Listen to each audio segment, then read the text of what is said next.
Classes in session, college basketball, hitting the book show for Tuesday, December 9th. Ian Cameron with you. No Connor Mack today, unfortunately. Stuck at the airport is where he is, so he's not going to be able to get back in time and make it today, but he will be back tomorrow.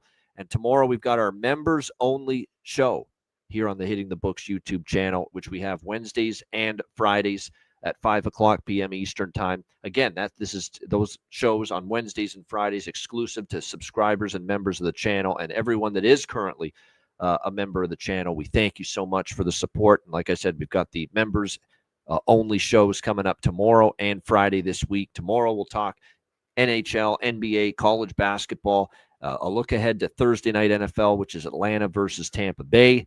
And, of course, Friday we will be back on again. And on Friday, we will talk, obviously, the weekend action, college football. Well, there is no college football. There is actually Army-Navy game. There is still the Army-Navy game. We'll talk about that on Friday's show. We'll also talk about, of course, NBA, NHL, and, of course, a look ahead to the weekend in the NFL on the Friday show for members only. So make sure you you become a member and a subscriber to the channel if you're not already, so that you can get on board and join us for our members-only shows. All right, let's get into some college basketball for Tuesday. And as always, we're going to start with the starting five, the five marquee games of choice on the card. And the five marquee games for the starting five segment, man, they were obvious choices here on this Tuesday slate. We will begin with the first of two games at Madison Square Garden in New York tonight. We've got Clemson and BYU. BYU 5.5-point favorites in this game, 150.5 being the total. Here in this one. You look at these two teams, and Clemson, we've seen what they've been able to do away from Little John Coliseum, which to me is important. Obviously, at home, they beat West Virginia or on the neutral court. On the away from home, we've seen them play Georgetown on a neutral, lose that game 79-74. Actually, that was in Washington. That was actually in Georgetown's they play a lot of their home games on campus, but that one was at Capital One Arena, home of the Washington Capitals. They lost that game, did Clemson, but they played Georgia, lost 97-94 in that game. And, of course, just recently, part of the ACC-SEC Challenge went down to Tuscaloosa and really gave Alabama a game. They fell behind big early, but Clemson battled back, made it interesting. 90-84 was the final score in that game. So interesting to see how this one plays out. But Clemson, has been pretty solid in this road role, especially as in the underdog role. Here's where I stand with BYU. BYU, to me, I know they beat Miami by 10.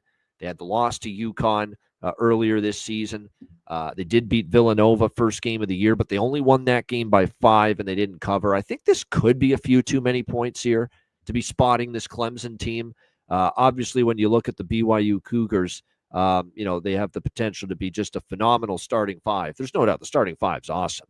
Keba Keita has been absolutely outstanding here for the BYU Cougars, no question. Kevin Young's got a lot that he can rely on as far as his starting five. Robert Wright III has been a real solid, scorer and distributor for this team. But the bench is lacking. There's a very, very, they don't get a lot as far as outside of their starters. So the starters not only have to play big minutes, but, you need a lot of production from them. Meanwhile, you look at Clemson, and obviously that, like I said, the effort was there, in my opinion, against Alabama. And it'll be interesting to see how they play here in this one. They go a little bit deeper than BYU as far as bench is concerned.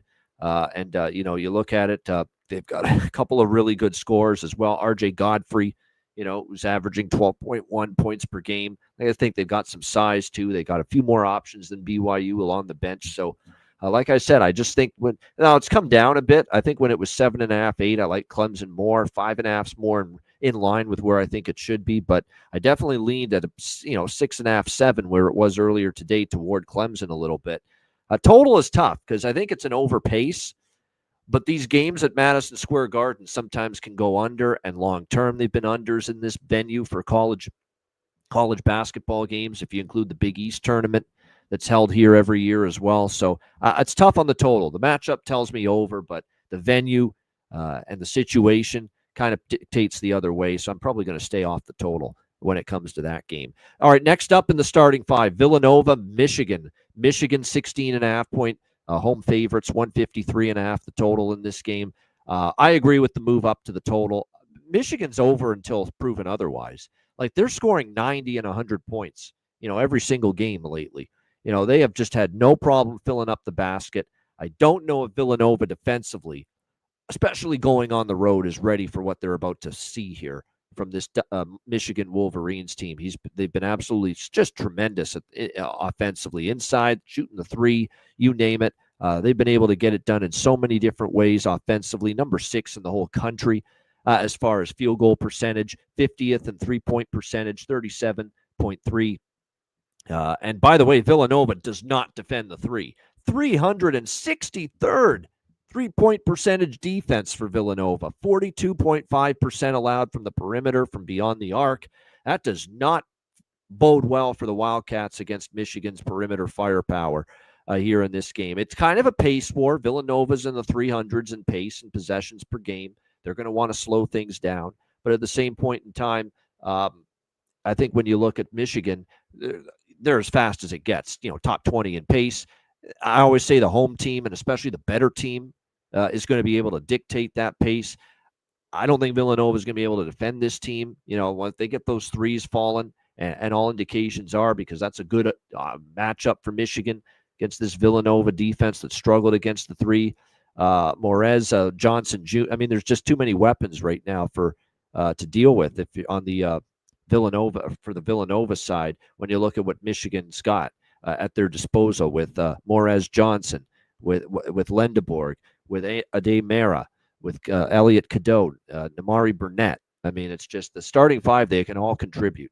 And like I said, with Villanova's defensive issues, when you look at the matchup here against the three-point shot, that's really what would concern you here about this matchup here for the Michigan Wolverines. And when you see that Michigan is 24th in field goals made and 50th in three-point percentage, it tells you the three ball is a big part of what makes Michigan successful. And the fact Villanova struggles so much to defend the perimeter is a real concern. So I like this over. Now, you're not getting the best number anymore, 153.5, but this opened as low as 148.5. And I'm definitely not stepping in front of Michigan. I would lay it or don't play it, as far as the minus, 16.5, 17.5 for Michigan.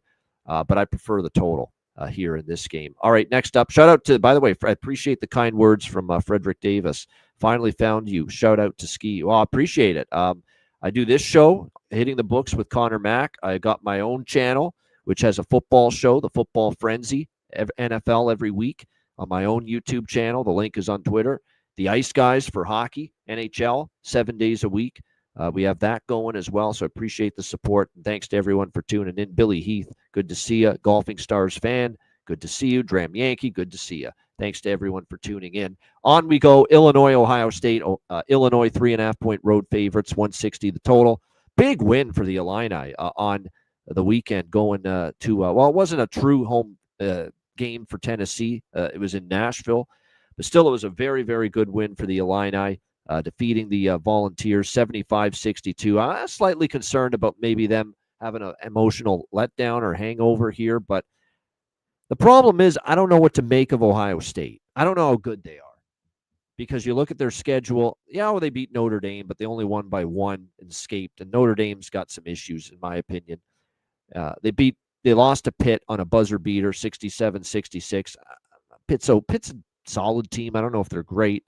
They did beat Northwestern very impressively on the road, 86-82. But like I said, I think I need to see a little bit more here from Ohio State. Don't love the spot laying points on the road for Illinois, but don't really know if Ohio State's ready to compete with and or beat, a team like Illinois, especially when you look at the fact Illinois has won 4 of the last 5. They've pretty much controlled the flow in recent head-to-head meetings versus Ohio State. What I do like in this game is another over.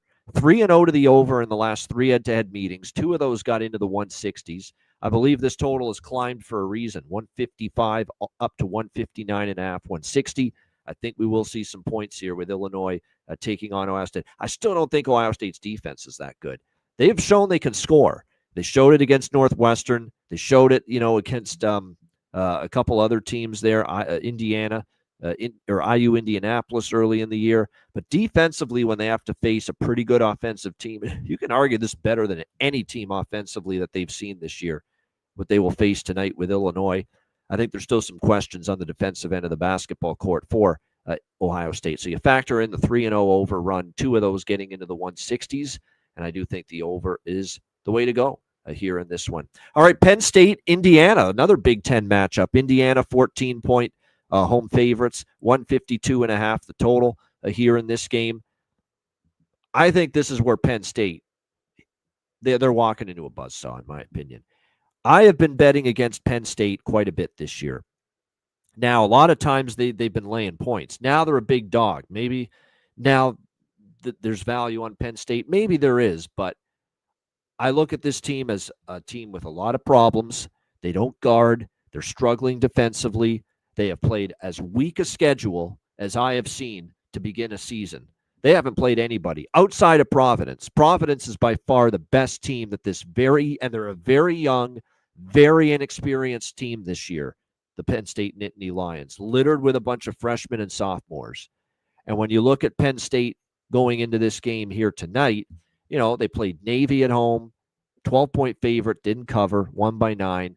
They beat LaSalle 83-69. They did cover that, but they've been unimpressive. They 4-point home win against Harvard, 14.5-point favorites against the Boston University Terriers. They only won by 9. Again, didn't cover. Their one cover as a double-digit favorite was Sacred Heart, 90-59. And then Campbell in their last game, they give up 76 points in that game.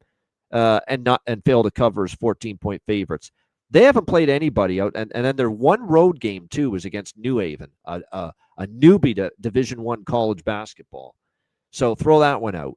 That's their one road game. Now you're going to Indiana. You're going to Assembly Hall for your first road game against a opponent of consequence, and an Indiana team that's off back-to-back losses. They lost at Minnesota. And then they lost on the neutral court against a very, very good Louisville team over the weekend. I think Penn State's just asking to get run out of the gym here tonight. I think it's a great spot for Indiana off back-to-back losses. Let's not forget this is back at Assembly Hall, and this is already a team with a 31-point win against Milwaukee on this floor and a 17-point win against Kansas State on this floor. They've played very well. Penn State hasn't played anybody on the road. They've feasted on weak teams at home, and they've failed to cover. They've barely gotten through some of these games, like Navy, like Harvard, like Boston, like Campbell. And the one time Penn State's been an underdog this year, this will be the second time. The only other time they've been an underdog this year was against Providence. They were a 4-point dog. They lost by 12. So I think they're up against it here. I think Indiana's ready to rock. I'm hearing rumblings that they're going to bring Fernando Mendoza, Signetti, and the Indiana Big Ten championship football team onto the court before the game to get the crowd all fired up for this game tonight against Penn State. So I think it's lay it or don't play it. I think there's a tough spot for Penn State. They haven't played anybody. They haven't played on the road against anyone other than New Haven, which is a terrible basketball team, by the way. I think it's Indiana winning going away here in this one against Penn State. This is where it shows up, I think, for Penn State, how young they are, how inexperienced they are, how much trouble they've had guarding and defending consistently early in the season. I think that all shows up here, and I expect Darian DeVries's team here to really step their game up here tonight after back-to-back losses on their home, now back on their home floor. All right, our last game for the starting five, Florida, UConn. This is the second game of the doubleheader at Madison Square Garden tonight. UConn 3.5-point favorites, 145.5 the total in this game. I like UConn. I don't love the number. I like UConn, and I don't love the number. I'll explain that. UConn has had a propensity in some of these games against the best teams to just do enough to scrape by and win. Asking UConn to win by margin, I'm not sure I'm excited about doing that. The Kansas win by 5. They did beat Illinois by 13, 74-61. They only beat BYU by 2, lost as a favorite against Arizona. So they've had mixed results, UConn, in these step-up-in-class games. They've definitely tested themselves. You cannot deny that. BYU, Arizona, Illinois, Kansas. They faced some good teams here early in the season. And the thing is, Florida, and what I love about UConn here in this spot most of all is that this is their first chance to play Florida since last year when Florida knocked them out in the NCAA tournament the second weekend, 77-75. Man, Florida had to earn it. That national championship almost didn't happen because UConn only lost by 2 to them in the second weekend of the NCAA tournament last year. So you got tournament revenge here for UConn. But I laid it with Duke against Florida last week, and Florida covered the number and only lost by 1. And you could probably say they should have won that game. And then you turn around and you see what Duke did at Michigan State. It makes that loss to Duke last week by 1 at Cameron Indoor look even more impressive. I don't know if I want to lay a full, 4 points, 3.5, 4 points against this Florida team. I know Florida's going through some transition in the backcourt.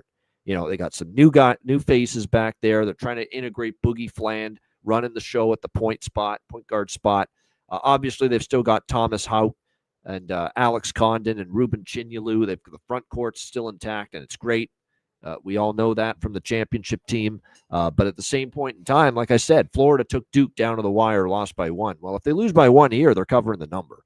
So that goes back to what I said at the start, where I like the spot for UConn. It would be UConn or pass for me in this game. I don't love this number because I could easily see this being a 1-possession game, and UConn survives at the end and they win by 2 or 3. That's not going to get the job done because they're laying 3.5, 4 here in this game. So I just wish the number was better. Like if this is, and remember, and I know they're padding this number a little bit too to reflect the fact that Madison Square Garden is like UConn's home away from home. Like, the place is going to be littered with UConn fans.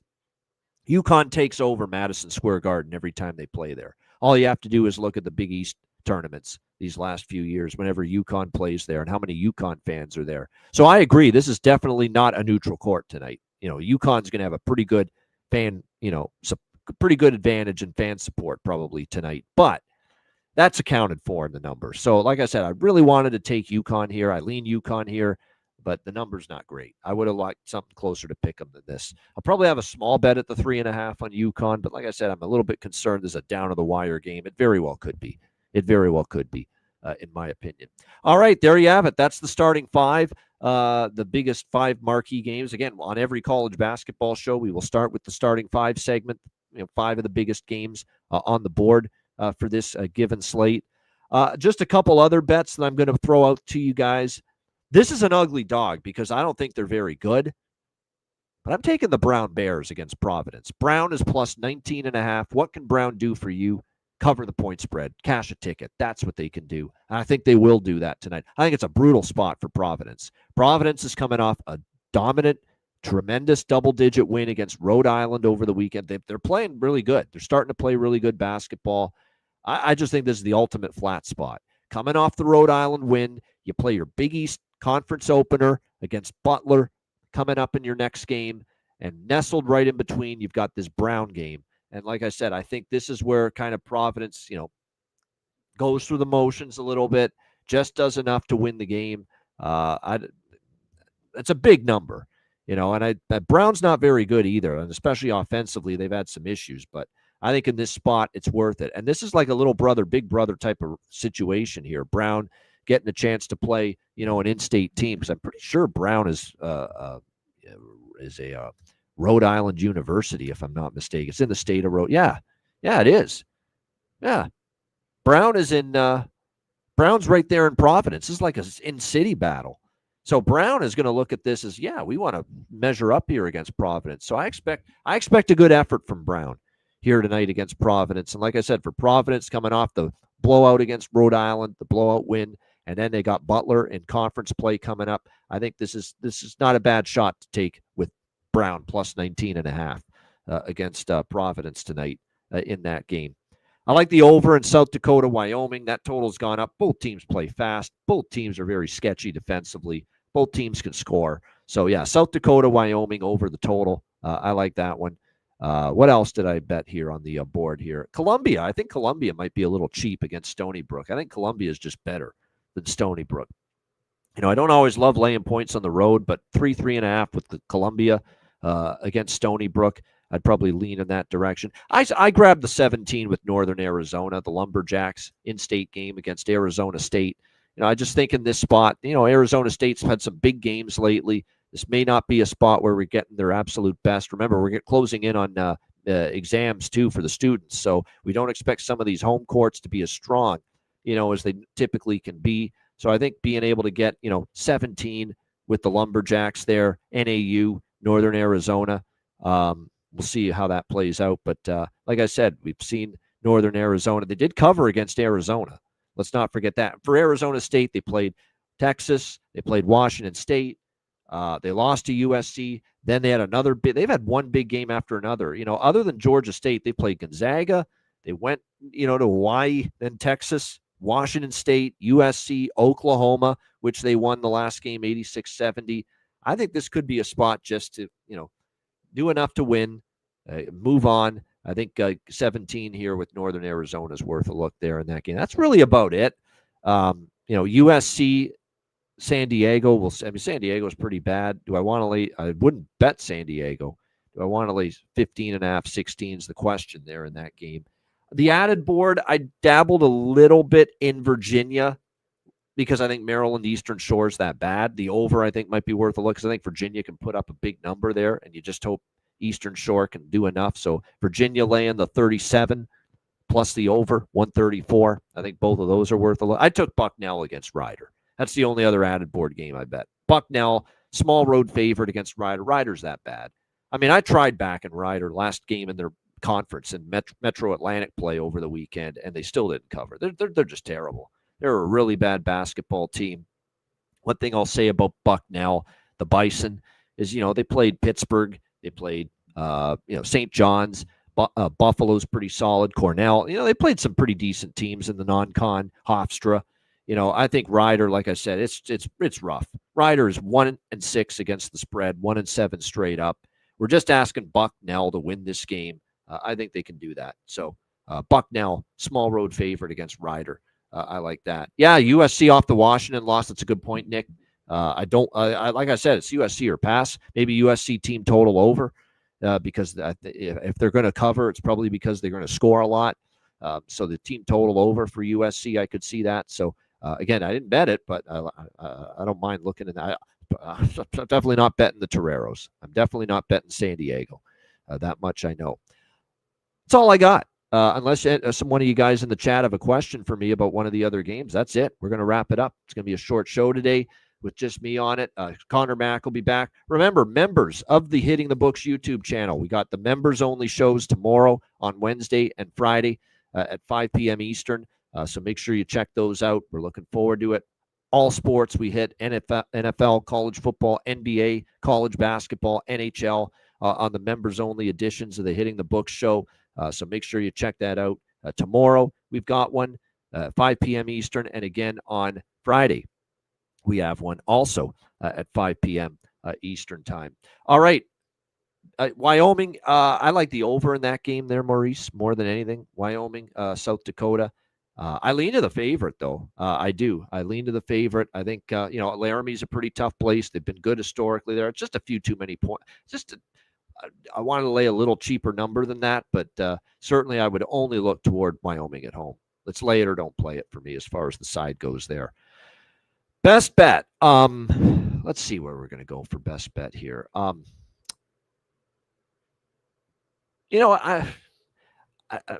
giving out a best bet. It's on a bad team. It's an ugly dog bet, but I think the spot screams just flat for Providence. Coming off the Rhode Island win, they got Butler coming up in Big East play to start the conference season. Brown's going to treat this game like the national championship. Brown is located right there in Providence, Rhode Island. It's a chance to play your big brother in city, never mind in city, Providence there. So it's ugly because Brown's not that good, but I'm taking it. I love the spot. The number's really good because I think it's Providence now. You're getting a tax on Providence after how well they played against Rhode Island. So Brown, what can Brown do for you? Cash a best bet, hopefully, on Hitting the Books. Brown plus 19.5 against Providence. for my best bet. Shout out to everyone in the chat. Hit the like button. We appreciate it very much. And again, we're back tomorrow. We're back on Friday with more editions of the Hitting the Book show for members only. So make sure you join us for that. I'm Ian Cameron. Have a great Tuesday night. Enjoy the games and good luck. And we will be back tomorrow on Wednesday, 5 p.m. Eastern, 2 p.m. Pacific for a members only edition of the Hitting the Book show. Until then, class dismissed.